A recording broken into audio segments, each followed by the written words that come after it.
Hey everyone, this is Steve Wright, and you're listening to the SCD Lifestyle Solution Podcast 19. All right, tonight on the phone, I bet you can't guess who I have. Yep, that's right, Jordan Reesner again, friend, partner in crime, the guy behind this whole thing. How's everything going with you tonight, Jordan?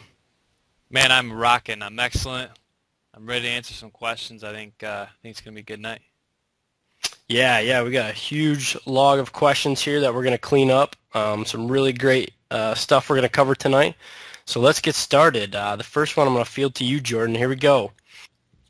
Hey guys, just wanted to know that your podcasts are awesome. I listen to them every week and they help me stay on the right course and motivate a lot. Thank you. I was diagnosed with CD in 2009 and on SCD med-free for about 9 months and feel great. I take fish oil caps and 2 types of probiotics, and this is what I wanted to ask you. I started taking Neosan per Lucy's Kitchen recommendation. They contain about 3 billion organisms per cap 3 times a day. This probiotic contains only Lactobacillus acidophilus. I was taking them for about 6 months and then switched to Nutrien Holy Trinity caps. They contain Lactobacillus acidophilus, Lactobacillus bulgarius, and Bifidobacterium. I chose not to take Bifida because I read in Raman Prasad's and in BTVC books that they may not be safe because of their tendency to overgrow and even potentially trigger cancer-related processes. However, Nutrien recommends them as the most potent probiotic in the fight against potential parasites, yeast, and bacteria. But this is now conflicting information. I did my SpectraCell lab test a year ago and everything came back more or less okay with some increase in Klebsiella bacteria, which may be potential pathogen. I have no symptoms, only occasional gas, but mostly normal stool. Should I trust BTVC source or Nutrien? What is your experience with probiotics and what procedure would you recommend? Also, what dosage of the probiotics should I take? Go get them, Jordan. There's like 8 questions in there. All right, yeah, that was lengthy. Okay, all right, great question. Probiotics are a big tool in SCD, and we really highly recommend them. Now, when you're starting out, it's a great idea to start with just straight Lactobacillus acidophilus, and because exactly what you said, and it's mentioned by Elaine in BTVC, is that Bifida is a very good bacteria. It has a lot of benefits. And let's just say that it's a friendly bacteria, but they're not very good neighbors. It tends to like take over and not allow other good bacteria to grow. So it does have that negative drawback. And the first thing when you're talking about taking probiotics, Lactobacillus acidophilus is a safe bet. It's something that you can start out with as you're easing into probiotics and just starting your healing. But the biggest thing that you can do is get a CDSA stool test by Genova Diagnostics, and I'll post a link at the end of the podcast here. But essentially what that's going to tell you is where your growth levels are at for Lactobacillus acidophilus, for Bifida, and E. coli. So for instance, for me, when I got my growth back, when I was really sick before I had even started SCD, I had +3 growth on Lactobacillus acidophilus, which is pretty good. And then I had no growth on Bifida and no growth on E. coli. Now, E. coli usually tends to balance back out once you get Bifida and Lacto both balanced back out, so it's not something you have to take for the most part. But even though I had no growth with Bifida, I still started out only taking Lactobacillus. And I actually highly recommend the Lactobacillus acidophilus called Scidophilus from GI Pro Health. We talk about it a lot. Its important features are that it's dairy-free. It's also SCD legal. If you're avoiding dairy in the first 30 days like we recommend, or you can't handle dairy, it's good to get the GI Pro Health version of the probiotics to start with. The best thing to do is start out buying their 3 billion per capsule bottle and start with one a day. Even start with a half a pill a day and ramp up. Ramp up slowly. The two big points to take away when you're taking probiotics, and most people miss this, is one, take it either 30 minutes before a meal, or two, take it 2 hours after you ate your last meal. So if you're taking like two a day, you could take one as soon as you wake up, wait a half hour to eat, and then two right before you go to bed, which is 2 hours after the meal. So that's important so that you're not wasting your time taking it when your stomach acid levels are really high. So going back to what I was saying, you start ramping up slowly. So, you can start taking half a pill a day, one pill a day, then just take it for a couple days, make sure there's nothing odd going on to ramp up. Now, when we're ramping up, and once you get to about 9 billion a day, and you run out of the 3 billion capsule bottle, you can order the 10 billion capsule bottle, and then you only take one a day, and then keep ramping up.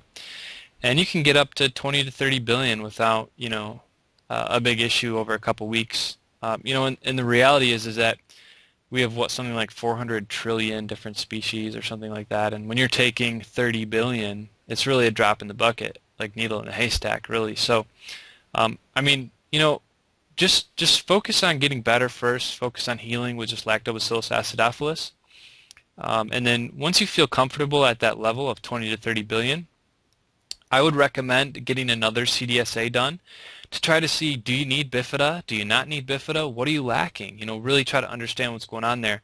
I've experimented a lot with probiotics. Right now I'm messing around with some, that extra 20% of health, that final piece of the puzzle. I've been playing around with huge numbers of 11 strain, different probiotics. So that's something for down the road. But when I first started out for my first year and year and a half, I was working my way up, and I was taking 20 to 30 billion a day of Lactobacillus acidophilus, and it helped me get really healthy. So that's where I would start. I would trust an SCD legal probiotic, and I would lean towards ones that are dairy-free. That's really key if you're avoiding dairy. And then just try to work up to 20 to 30 billion a day if you can. Explore bifida later if you notice in a CDSA test that it's something that you're lacking. And maybe Steve can add a little bit of insight. I know he's battled with some bifida before, but that's where I'm at with my recommendations right now on probiotics. So hopefully that helps. Keep rocking. You're 9 months in on the diet. That's so great. Keep going. Don't give up. And it sounds like you're feeling pretty good, so that's great. Yeah, I don't really have too much to add. I think Jordan hit it all on the head. I would say that if you're 9 months into the diet and you're not really having a whole lot of symptoms, you could probably jump right to 10 to 20 billion a day. You don't need to start small and work your way up. It's normally we reserve that for people who are having a lot of really bad problems. So other than that, follow what Jordan said, and I think you'll be just fine. Excellent, Steve. I'm going to roll right into the next question. It's a good one. You ready? Let's do it. Okay, Steve, I've been on SCD for 1 year, yay me. I have noticed that when I drink alcohol, like wine or vodka, I have extremely low blood sugar the next morning, middle of the night. I even wake up sweating and shaky, feeling like I have to immediately eat, and then I even vomit sometimes. This only happens if I've been drinking alcohol. I've tried drinking orange juice before bed, which does seem to help, but I'm wondering, has anyone else on SCD noticed low blood sugar after consuming alcohol? Take it away. No, I never vomited while drinking. No, sorry. Oh, blood sugar. I thought it was about vomiting. I got hung up there. No, I'm just kidding. So this is interesting. I tried to do a lot of research on this, and it's happened to me before, so it's kind of just really interesting for me to research and try to figure out what's going on here. To be honest, for my research, I don't think it's a blood sugar problem. I can't say for sure. I'm not an expert here, and I don't understand all the mechanism behind this. But I believe what's happening is an electrolyte imbalance. And as we know, drinking alcohol, it's a diuretic, so you're going to be urinating more often, and you're going to be excreting electrolytes. And if you drink mass quantities, your body needs vitamins and minerals to process the alcohol, which is a toxin in your liver. So you're depleting a lot of B vitamins, you're depleting a lot of sodium, calcium, magnesium, potassium. And so what I'm assuming is that you might actually already have kind of low stores of some of those vitamins and minerals, and as you drink alcohol, you're going to deplete them even worse, and then the next morning you're going to be a little dehydrated. That might be part of it as well. So I would say one of two things. One, then the first thing to try would to be to really hydrate the day that you're going to drink, and then in between each drink have a glass of water. And then at some point, either right before you drink or during drinking, I would recommend trying like a half tablespoon or half teaspoon, excuse me, of sea salt. And that sodium, again, is the major electrolyte in the body. And what we're going to try to do there is see if maybe salt imbalance is part of the problem. Another thing that you could do with the electrolytes is get some buffered vitamin C powder. And what that is it's a vitamin C powder. It's in a specific ratio of vitamin C, calcium, magnesium, and potassium. And it's a special formulation due to how the body absorbs them, and it's formulated so you get the most bang for your buck and everything there. But basically what that is right there is a bunch of your bang for the buck vitamins and minerals that you're going to use while under a toxic load such as alcohol. So the other thing that you could do is before you start drinking or the next morning is to take a dose or two of this vitamin C powder supplement. Now if you try the salt water and more water, it doesn't work, then you try the salt water, the water, plus the buffered vitamin C powder, and that doesn't work, then the next thing I would say is if it is at that point probably a blood sugar problem, you gotta have a fourth meal, man. You don't go to Taco Bell for it, but try a fourth meal, and what I mean there is a late night meal before you go to bed after you've been drinking. It's not going to be great for the waistline, but what it should do is alcohol slows down digestion, so that food will take longer to digest, and it should stabilize, a slow blood sugar release as you sleep. So when you wake up, you shouldn't be completely crashed or depleted. So this is going to have to be kind of like a self-test thing. I don't necessarily have the answer for it, but I think with those three options, you should be able to figure it out. Either way, though, I'd love to hear back what you try, what works, what doesn't, and maybe that can help me out too. So, Excellent, Steve. I know, Steve, you are my resident booze mad scientist. I know your weekends are like you turn into this crazy biochemist and mix crazy concoctions, and it's pretty entertaining for me to go through it. In fact, when we first started doing this, Steve wrote this he researched for like days. I didn't even see him for days, and he came back and he wrote like this giant 3-part series for our blog. I'll post a link. It's all about alcohol and SCD.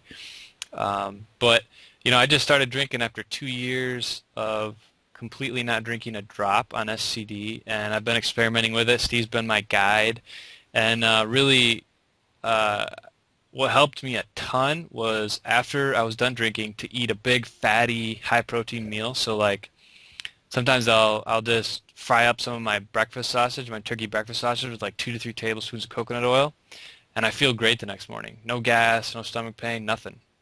So that really helps me a lot too. But just thought I'd add that. So cool. I don't know if I should be known as the booze resident scientist, though. I don't know. I like it. Well, we got a comment the other day that you have a sexy voice, so I couldn't let this go by without bringing that up. But apparently you have a sexy voice, and you're a resident booze mad scientist to boot. So I'm gonna add it to my resume. I think you should put it in your About Me page. That's right. Okay. I could. All right, moving on. So the next question. I was diagnosed with ulcerative proctitis 7 years ago. Is there any evidence that SCD diet works for this type of digestive disorder, as it only affects the last part of my colon? Ready, go. All right, excellent. Well, I wish I could sit here and rattle off PubMed studies for you and give links on specific evidence that this diet works for this type of digestive order, but I can't do that. What I can do is tell you that SCD is based on the idea that system-wide inflammation is going on. You got bacterial overgrowth in your digestive tract, whether it be primarily in the small intestine or not. That doesn't necessarily mean that that's the only place that you can have bacterial overgrowth. But we've had people with ulcerative proctitis, readers of our website, people we've emailed that have had success. They bought our book, they had success, and it worked for them. So SCD works to minimize system-wide inflammation. It works to heal leaky gut, lower the immune response, help you with those type of things.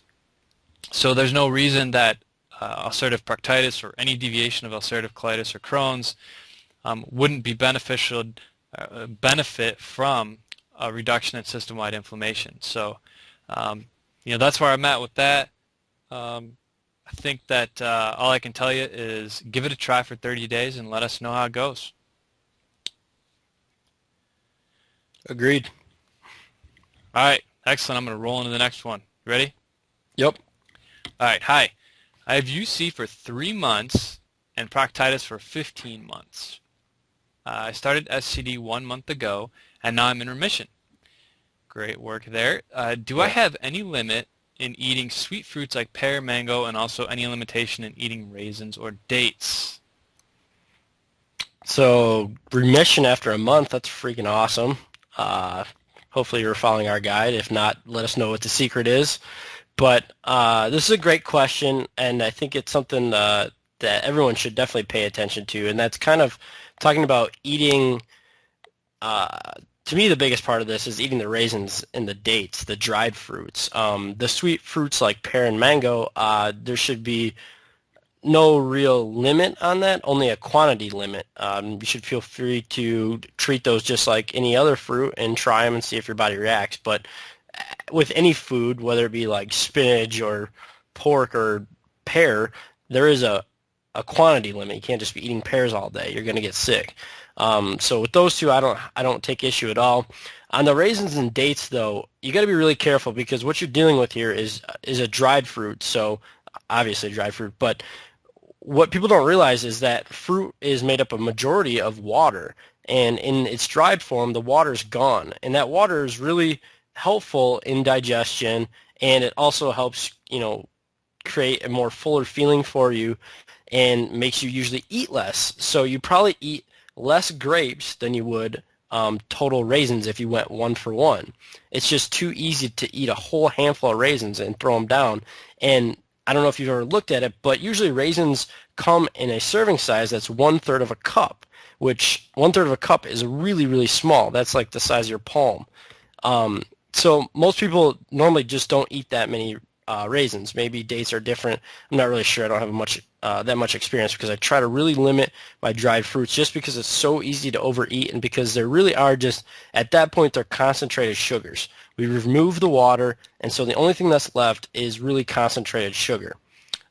So while they are legal, and feel free to use them sparingly in your treats and your desserts, I think that's great. But I would definitely shy away from like having just a whole box of raisins or a bin of dates sitting around that you use as like a go-to snack in between meals or something like that.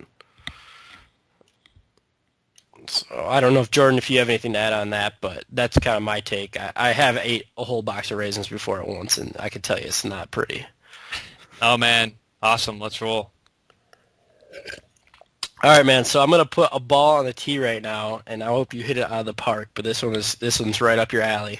Hmm. Okay. You talk a lot about perfect poops. Can you explain and describe, in your opinion, the perfect poop? Thank you. Excellent, excellent. In fact, I wrote an entire article called "It's Time to Talk About It: The SCD Diet and Poop," just because I think that it's that important. So this genius man named Heaton, he worked at the University of Bristol, and he developed the Bristol Stool Chart just to talk about what a perfect poop really is. And I'll post a link at the end of this post. But the Bristol Stool Chart, it breaks down 7 categories of poop that can occur. They're on a numbered scale, so you can say like, "Hey Steve, man, I just got done with a Bristol Stool Chart number 5, and I feel great about it." And he can give me a big high five. But so types 1 to 3 are like various levels of constipation. Um, Whereas like the higher ends, 5, 6s, and 7s are more levels of diarrhea, but types 4 and 5 are pretty much ideal poops. What he talks about with 4s and 5s is they're like a sausage or a snake, really smooth and soft, or like a 5 is soft blobs with clear-cut edges and they're passed very easily. So Thank you for that visual. Thank you. yes, and in fact, in the post that I send, there is actually a chart with photographs, just in case you can't visualize very well. And it's very important that you get an understanding of where you're at. I mean, it really helps people to think about what a perfect poop is. And it's a little bit different for everybody, but the important thing is that you know where you're at and you know where you want to be, and you just need to focus on what you need to do to get to 4s and 5s. But it's a really interesting way for us to communicate and understand where everybody's at when you're talking about poop, because that's pretty much all we talk about. So it's pretty interesting, but that's my gist of it. Perfect poop is a 4 to 5 on the Bristol Stool Chart. If you're having 4s and 5s, give me a high five and send us an email and tell me about it. Yeah, direct it towards Jordan because And send him a picture too. No pictures allowed. No live pictures allowed. Just words, please. All right, excellent. Let's move on and talk about something different. Great. Although I don't know that we're going to be able to avoid poop much in this podcast, but here we go. I've been told I have Crohn's colitis in the large intestine in 3 patches. Since it is in the small intestine that digests most of the food, how will the diet help me if my small intestine is allegedly working fine? All right, great question. This is basically the same question we had above about the ulcerative proctitis. Um, we've already kind of answered this in the podcast, so I'll just kind of throw in my 2 cents on it. Your entire digestive system is interconnected. We're talking from the mouth all the way to the anus. I mean, if one part is injured, it's going to affect other parts. Not to mention, you're going to have elevated inflammation throughout your entire system. So basically, if you have an injury anywhere in the digestive system, the entire thing is compromised. And SCD works to cool the inflammation system-wide as well as cool any gut dysbiosis that's system-wide. So that could be anywhere from candida in the mouth all the way down to something going on in the colon. So yes, I think SCD will help you. Really, you won't know, I won't know until you try it. You give like our method a try or anybody's method a try, and just give it a go, honestly, for 30 days and see what happens. So that's really all I got. Okay, so let's move on to the next one, Jordan. Starts off, great work, guys. Thanks. I've been listening to your podcast every week. We have 2 listeners, Jordan. So diagnosed with CD in 2009. I'm on SCD for a year and feel great. Just visited my GI who said that there is no need for a colonoscopy due to the absence of symptoms. He did a blood test and told me to take some vitamin D, 1,000 units a day. He also mentioned elevated liver enzymes. So I'm about to repeat my blood work to check results with my primary doc, then follow up with a specialist if needed. Do you know of any form of IBD that may cause these elevated liver enzymes? I hardly ever drink, red wine only, taking fish oil, acidophilus, and L-glutamine. But according to the doc, they shouldn't be causing any liver effects. Thanks. All right, well, that's a pretty in-depth question, and as everybody knows and is well aware, we are definitely not doctors. We're just engineers who like to talk about medicine and poop. I looked into this a little bit in the past. I've had emails on it before, and basically what I found was that, sometimes this exact situation can happen when people take a lot of like ibuprofen or aspirin, or if they take a lot of alcohol on a daily basis. But in this case, the measurement's probably SGPT, and a lot of times that can be elevated if you have viral infections like hepatitis or mono. So that's something to have your doctor look for. Also, really chronic inflammation can drive elevated levels as well. That can be, they can go hand in hand. So something you can think about doing is playing around with some large amounts of fish oil or cod liver oil just for a couple of weeks. I'll post a little fish oil calculator that Rob Wolf came up with at the end of the podcast. But basically, just try to figure out, take some high doses of fish oil to just reduce inflammation. But all in all, the SCD diet reduces system-wide inflammation. So you're accomplishing the same thing. If you don't want to go the fish oil route, that's cool. But basically, I don't notice anything particular there that's going to tell me that causes elevated liver enzymes. But there's a few things that you can have your doctor look for. But basically, just focus on the diet, reducing the chronic inflammation, and consider taking some fish oil, more fish oil than you are right now. Sounds good. All right, excellent. Let's roll the next one. I have Crohn's colitis in the large intestine. I've been on the diet for 3 months now, but I'm stalled at the end of stage 1. Zucchini, pecan milk, almond bread, and peaches all seem to result in D. Will I ever be able to eat nuts and nut flour? Do I just stay where I am for a few weeks and try again? Where to from here? Okay, great question. So end of the stage 1, congrats for getting on that. At 3 months in the diet, I would have hoped that you would have kind of progressed farther than stage 1.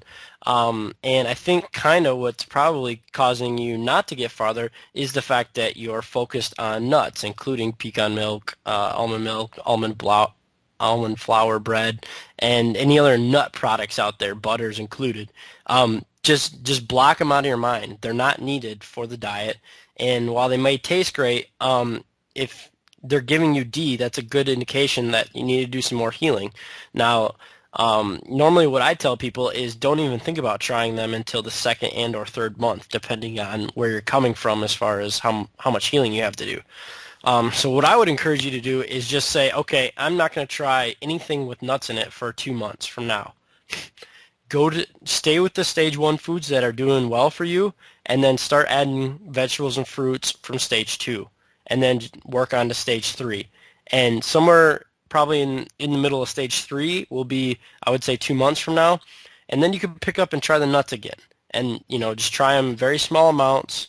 But it doesn't mean that you can't ever have them. It just means that they're really hard to digest, and most people getting focused on them and getting focused on the treats that you can make with them is really just unproductive for healing. You can make a lot of desserts and enjoy a lot of foods in the other stages, and I really would encourage you to kind of grow your taste buds there. So take it slow, and I think you'll be fine. Excellent. Okay, second to last one. Here we go. Okay, I've been on the diet for over 3 months now. Threw away meds last fall because they were giving me fevers. I have Crohn's colitis. But even though the diet is making me feel great, I'm still losing blood in my stool and my body will not retain the iron IVs I get. Will meds help in conjunction with the diet, or do you advocate a med-free approach? Okay, so this is another one of those really tough questions. And again, we're just engineers having fun helping people, so take that into consideration here. There's a place for medication, and there's even a place for some antibiotics that are necessary. And if you talk to your doctor and you really feel like your iron's really bad and you need some extra help, there's no reason you can't work with meds in conjunction with the diet. Get your system healed, lower your chronic inflammation, and then try to work your way off the meds. I wouldn't say that it's giving up on anything or taking the easy route. Med-free is great if you can do it, but it sounds like maybe your diet and your body might need a little help. If you're still losing a lot of blood in your stool and your body's having that much problem with iron IVs, I would definitely focus on getting a blood test of all your different vitamins and minerals to see if there's deficiencies in other areas. The other thing is I would look at the 4 horsemen. If you're still having blood, you got to look at the 4 horsemen. I'll post another link to the article, but if you're still eating dairy, egg, nuts, or excessive amounts of sugar, a lot of UC and Crohn's people, that still triggers blood. It still triggers the inflammation. It still triggers the disease. So look at those 4 horsemen. If you're eating too much sugar or you're reacting to dairy, egg, or nut flours, that can be triggering the blood, and you might be able to eliminate one of those things and the blood will stop. The other thing I'll mention is if you're having problems with iron, try to eat a grass-fed beef liver once a week, and that'll help with your iron levels also. So that's my thoughts on that. Definitely talk with your doctor about it, get some more tests done, and experiment with kicking the 4 horsemen. I agree. All Take right, them all out excellent. at once. Yeah, if you're still losing blood, that's something you might want to consider. I mean, no holds Yeah, barred for a week, just no 4 horsemen. yeah, take them all out. Yep. All right, excellent. Roll the last final magical question here. This is a little bit of a repeat, but dry wine is allowed on the diet. When can I introduce it? I'm just ending my first 4 weeks. Okay, since I got a new title on my resume, I guess I'll field this one. Dry wine, yes, definitely allowed on the diet. And I would say, as I talked about before, alcohol is a toxin. Doesn't matter what anybody tells you, it's still a toxin. And it does shown to promote some part of leaky gut. So I think, to be honest, it'd probably be wise just to not have alcohol in the first month of the diet. After the first month, as long as you reach some kind of new health plateau, you might as well try to go ahead and introduce a little dry wine or some other drink that you're looking to have.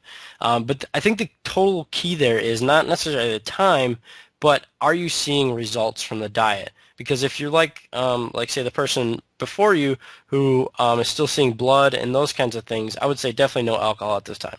You want to have your body focused all of its resources on healing. But as you start healing up and your body's not as taxed while it's trying to fight off different infections or fight off different bacteria levels, then yeah, I don't see the trouble in starting alcohol. Just keep it in moderation and you'll be fine. Excellent. Excellent podcast tonight, man. Tell the people if they have questions, how can they get them answered, Steve?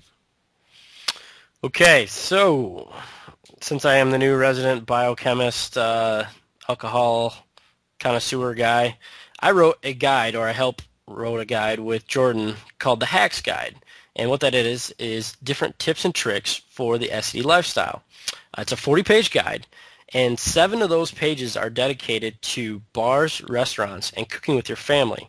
Specifically, most of that is in the bars and restaurants. And what I wrote in there is a bunch of different tips and tricks, including drink recipes, how to handle the bar situations, what to order at the bar, how to order drinks that look like they're alcoholic drinks, but they're not alcoholic drinks, so that you don't have to feel weird and you can fit in with your friends.